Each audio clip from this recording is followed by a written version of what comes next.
અરે ભાઈ ભાઈ હે કેટલું ઉપર ગયું યાર. તો આપણે જે બનાવવાનું છે એના માટે આપણે બોટલની જરૂર છે અને ફેવિક્વિકની. તો એ બે વસ્તુ લઈને આવી ગયો છું. હવે આપણે ચાલુ કરીએ આપણું. એની હાટું આપણે આ સાયકલની જે આ ટ્યુબ છે ને એ ખોલીને કાઢવી પડશે, કેમ કે આપણે આ વાલની જરૂર છે. સો ગાઈઝ, ફાઇનલી થોડી ઘણી મહેનત પછી આપણે આ પાર્ટ કાપી લીધો છે. ગાઈઝ, જે આવડું આ જે છે જેને આપણે હવા પૂરવાનો વાલ કેવી સાયકલમાં, એ થોડો કટાઈ ગયેલો છે, તો પહેલાં એને સાફ કરવો પડશે અને આપણે આ બોલ કાઢવો પડશે, બાકી આપણું એક્સપેરિમેન્ટ ફેલ જ છે. તો પહેલાં આ કરીએ, પછી આપણે પાછા આવીએ. ચાલો.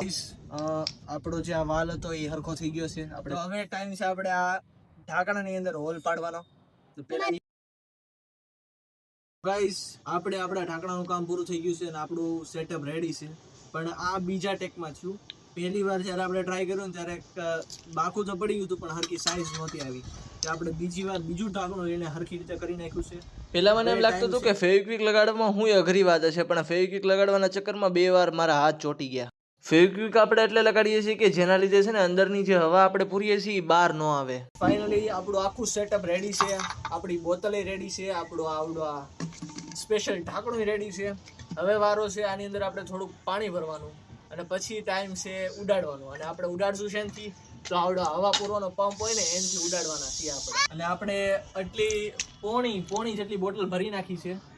થોડી ખાલી કરી નાખશું અને 2 બોટલ ભરી છે. જોઈએ આપણે એને ઉડાડીને ઉડે છે કે નહીં.